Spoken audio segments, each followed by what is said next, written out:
Hello friend, नमस्कार। मैं दिनेश शर्मा। आज आपको कुंभ लग्न के मैं विषय में बताऊंगा कि कुंभ किसी जातक की कुंभ लग्न हो तो उसमें कौन से ग्रह योग कारक होते हैं और कौन से ग्रह योग कारक नहीं होते हैं। तो इसके विषय में एक छोटा सा वीडियो है और ये मेरे लग्नों की श्रृंखला में 11वां वीडियो है। इसके पहले मैंने 10 वीडियो बना चुका हूँ मेष से लेके मकर लग्न तक। ये 11वां लग्न है कुंभ लग्न। इस तरीके का कुंभ लग्न का सीन होता है, एक घड़े नुमा आकार में होता है। ये सब ऋषि मुनियों की कल्पना है, ना ऐसा कोई घड़ा है ना कुछ नहीं होता, केवल जो चिन्ह दिख रहा होता है उसी तरीके की परिकल्पना करके बताया गया है। काल पुरुष की जो 12 भाव है उसका ये टेवा बना हुआ है। काल पुरुष का एक चित्र होता है, उसके अनुसार पूरे शरीर में राशियों को बांटा गया है। लग्न कुंडली, इस तरीके के 12 लग्नों की कुंडली का 12 वीडियो बनाने की श्रृंखला में मेरा 11 वीडियो है। अगला वीडियो मेरा मीन का बनेगा। चलते आगे। ये काल पुरुष हैं। काल पुरुष में कुंभ राशि को मिला है ये घुटने के पास का निशान। ठीक है, ये चिकित्सा ज्योतिष होती है उसमें ये बड़े उपयोगी होता है। ठीक है, किसी अंग का में कष्ट हो रहा है तो किन कारणों से हो रहा है उसको पता लगाने के लिए। आगे चलते हैं। भीगे हुए कपड़े पहने कंधे पर घड़ा रखे पुरुष कुंभ राशि है। इसका निवास स्थान मध्यशाला तथा संजार स्थान दूतशाला है। मध्यशाला मतलब समझते ही आप, शराब का जो स्थान है, और दूतशाला मतलब जुए का जो स्थान है। अनेक रीजनों से कारणों से ये सब लिखा है, इस पे मत जाएं आप, ज़्यादा अच्छा रहेगा। कुंभ लग्न की कुंडली का सैद्धांतिक विश्लेषण ऋषि पाराशर के जो सिद्धांत है उसका विश्लेषण है। लघु पाराशरी का ये विश्लेषण है। सब उसी के आधार पे ये एक जनरल व्यू बनता है कि किसी भी जातक की कुंडली में मेष लग्न की कुंभ लग्न की कुंडली होगी तो किस प्रकार का फलित होता है। चलते हैं। कुंभ लग्न की कुंडली में सामान्यतः मंगल बुध शुक्र शुभ ग्रह कहलाते हैं। पाप ग्रह चंद्र सूर्य गुरु कहलाता है और मारक ग्रह सूर्य गुरु मंगल है। ठीक है, योग कारक ग्रह में शुक्र है। सफल योग कौन सा होगा? शुक्र शनि का जो योग होगा सफल तो होगा लेकिन सदोष होगा। बुध और शुक्र का योग सफल तो है लेकिन सदोष है, उसमें कुछ बुराई है। मंगल और शुक्र शुभ है, बुध शनि और सूर्य शुक्र। निष्फल योग कहलाएगा सूर्य और बुध। अब हम इसको सामने से टेवा से समझते हैं। जो ये टेवा बनाने से क्या होता है कि क्लियर समझ में आता है जातक को कि यार ये समझाया क्या जा रहा है। ये इस तरीके से कुंभ लग्न की कुंडली है। किसी भी जातक का कुंभ लग्न होगा तो प्रथम भाव में 11वां राशि होती है और 11वीं से राशि से ही चलती है। जो 11वां राशि कुंभ, जिसका स्वामी शनि कहलाता है, और शनि के 2 राशियां कहलाती है, एक मकर राशि और ये देखिए यहाँ मकर राशि है और ये दूसरी कुंभ राशि। ठीक है, तो ये जो जातक है कुंभ राशि का जातक है जिसका लग्नेश शनि है। ठीक है, तो चूंकि कुंभ लग्नेश को किसी भी प्रकार का दोष नहीं लगता तो निश्चित रूप से कुंभ लग्न में लग्नेश यदि शनि है, कुंभ राशि है तो जिसका स्वामी शनि है तो शुभ कहलाएगा जातक के लिए। लेकिन इसका दूसरा भाव यहाँ पे अशुभ होने से ये अशुभ जरूर कहलाएगा। लेकिन फाइनली ये माना जाता है कि लग्नेश को अष्टमेश का भी दोष नहीं लगता, लग्नेश को नीच का भी दोष नहीं लगता। तो ये भाव इस प्रकार से जो छूट उन्मुक्ति मिली हुई विशेष अधिकार है लग्नेश को, तो इसी तरीके से ये कुंभ को भी छूट है। तो ये माना जा सकता है कि कुंभ लग्न के जातक के लिए शनि महाराज शुभ है, अशुभ नहीं। ओके, आगे चलते हैं। अब दूसरा स्थान का स्वामी है मीन राशि। मीन राशि के मुखिया कहलाएंगे, स्वामी कहलाएंगे गुरु महाराज। तो गुरु महाराज यहाँ पे मारक होने से अशुभ है, लेकिन गुरु महाराज ये 11वें स्थान पे भी जो धनु राशि है यहाँ पे भी अशुभ है। तो इस कुंडली में, कुंभ लग्न की कुंडली में गुरु महाराज बहुत अशुभ कहलाएंगे क्योंकि 2 बुरे स्थान के वो स्वामी हैं। एक तो 11वां स्थान जिसको बाधक स्थान कहते हैं, उपचय स्थान कहते हैं, ये स्थान शुभ नहीं माना जाता। वे ये दूसरा स्थान ये मारक स्थान कहलाता, ये भी शुभ नहीं कहलाता, इसीलिए गुरु महाराज यहाँ अशुभ कहलाए। नंबर तीसरे में चलते हैं। नंबर तीसरे में मंगल की राशि है और यहाँ ये तीसरा स्थान उपचय स्थान है, भाई का स्थान है, बाधक स्थान ये भी कहलाता है, अशुभ स्थान कहलाता है, इसलिए मंगल भी शुभ नहीं है। लेकिन मंगल को एक और दूसरी राशि है जो 10वें स्थान पे है वृश्चिक, इसका भी स्वामी मंगल है। ये शुभ होने से मंगल इस कुंडली में, कुंभ लगन की कुंडली में मंगल हो गया सम हो जाएगा, ठीक है। और ये 8वें स्थान और 7वें स्थान से इनकी युति होती है, दृष्टि होती है। युति हो, दृष्टि हो या किसी प्रकार का राशि का परिवर्तन हो, कैसे कहलाएगा? अब देखिए मंगल यहाँ बैठ जाए, ठीक है, और शुक्र, मंगल और शुक्र यहाँ बैठ जाए, दोनों का राशि परिवर्तन है तो शुभ हो जाएगा, ठीक है। कहीं इस प्रकार की युति हो जाए तो शुभ है, और यहाँ इस प्रकार की युति हो जाए तो भी शुभ है, और यहाँ शुक्र हो और यहाँ मंगल दृष्टि परिवर्तन हमने तो शुक्र हो, यहाँ शुक्र हो और यहाँ मंगल तो अति शुभ है। यह राजयोग है, इस कुंडली में सबसे बड़ा राजयोग यही है, नवमेश और धने भाग्येश का। यदि यहाँ बैठा हो इस प्रकार से दृष्टि पड़े तो शुभ हो, यदि यहाँ शुक्र हो और यहाँ मंगल हो तो शुभ हो। इस प्रकार का कोई भी शुभ का योग बनेगा तो जातक को राजयोग कारक होगा। और ये राजयोग कब मिलेगा भाई? शुक्र की दशा में मंगल की हो या मंगल की दशा में शुक्र का अंतर आए तो ये राजयोग फलित होगा। तो कौन कौन से भाव का हो गया? ये तीसरे भाव का हो गया। बात चौथे भाव की आई। चौथे भाव में शुक्र बहुत शुभ है और ये नौवेश में भी शुक्र बहुत शुभ है।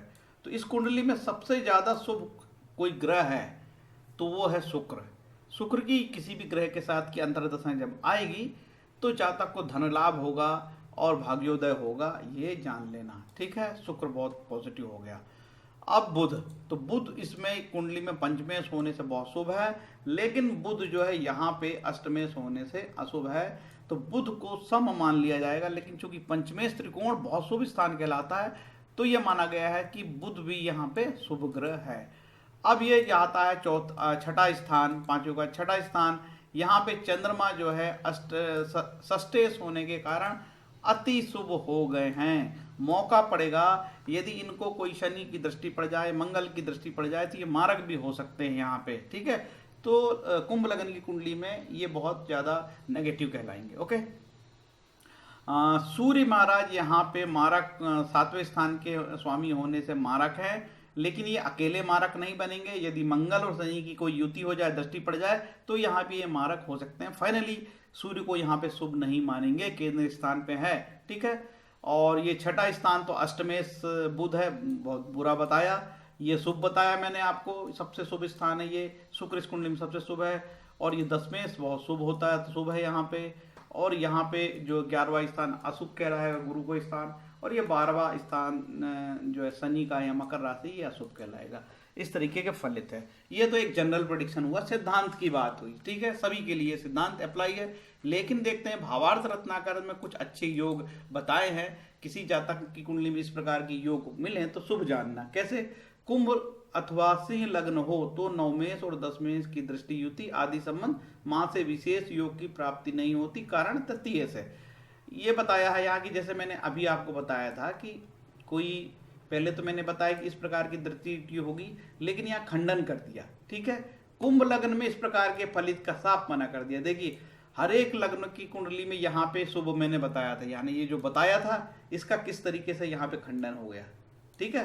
मैंने बताया था इस प्रकार की युति शुभ होती है और ये युति सभी लग्नों के लिए शुभ होती है, लेकिन महाराज ने यहाँ पे एक श्लोक लिख के इसको बोल दिया, नहीं, कुंभ लगन की कुंडली में इस प्रकार का शुभ योग नहीं माना जाएगा। जिस तरीके के मैंने यहाँ बताया था कि इसका स्वामी यहाँ बैठ जाए या इसका स्वामी यहाँ बैठ जाए, तो ये बताया है कि कुंभ लगन की कुंडली और सिंह लगन की कुंडली में ये शुभ योग शुभ नहीं है। क्यों? ये भी बताया, ये शुभ योग इसलिए खंडित हो गया। यहाँ पे कारण क्या है?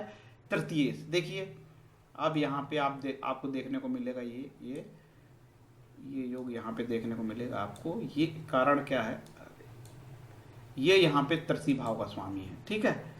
मंगल यहाँ पे तृतीय भाव का स्वामी है, इसलिए शुभ नहीं होगा। इसी तरीके से उन्होंने बोला है सिंह लग्न की कुंडली में भी यहाँ शुक्र जो है तृतीय होने से ये जो नवम स्थान और दसम स्थान का जो योग बनता है वो खंडित हो गया, वो शुभ नहीं होगा। आगे चलते हैं।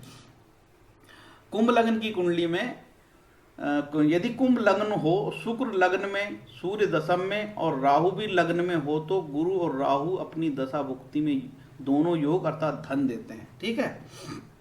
किसी जातक की कुंभ लग्न हो और राहु लग्न में बैठा हो और शुक्र महाराज भी लग्न में बैठे हो और दशम स्थान पे सूर्य हो तो राहु अपनी दशा भुक्ति में, मतलब राहु की अंतरदशा में, पूरी राहु की दशा में नहीं, राहु की जब अंतरदशा आएगी और खासकर उसमें शुक्र, राहु और सूर्य जो है जब इनकी अंतरदशाएं पड़ेगी तो धन लाभ होगा, ऐसा बताया है। बहुत अच्छा योग ये बताया है भावार्थ रत्नाकर ने। चलें आगे चलते हैं। ये सिद्धांत कहता है यदि कुंभ लग्न हो और सूर्य और मंगल अष्टम भाव में स्थित हो, रवि और मंगल की दशा में दुख की प्राप्ति होगी और बुध की दशा में धन देंगे, धनदाय होगी वो, कारण बुरे भाव का पीड़ित होने पर उसके स्वामी द्वारा सुफल प्राप्ति होती है। देखिए यदि किसी जातक की कुंभ लग्न की कुंडली हो और मंगल और सूर्य यहाँ पे अष्टम बैठे हों, तो ऐसी स्थिति में रवि और मंगल की दशा में आने पे रिजल्ट खराब आएंगे, लेकिन बुध की दशा जब आएगी तो अच्छे फल मिलेंगे। कारण क्योंकि ये यहाँ पे ये 8वां भाव से पीड़ित हो गया। माना जाता है कि जब भी भाव बहुत पीड़ित हो जाता है और खासकर बुरे भाव बहुत पीड़ित हो जाता है, बुरा भाव कौन सा है, 6ठा, 8वां, 12, तो उसके स्वामी शुभ फल देने लगते हैं। इसी कारण है कि किसी जातक की कुंडली में मंगल और सूर्य यदि अष्टम स्थान पे बैठे होंगे, जैसा कि मैंने इनको विराजमान यहाँ कर दिया है, और जातक की यदि महादशा बुध की जब आएगी, बुध की दशा आएगी तो अच्छे फल मिलेंगे। ये एक पॉजिटिव बात हुई। आगे चलते हैं। कुंभ लग्न की कुंडली हो, गुरु लग्न में हो, गुरु लग्न में कुंभ राशि में हो और शनि द्वितीय भाव में हो, तो गुरु की दशा में मिश्रित फल की प्राप्ति होगी।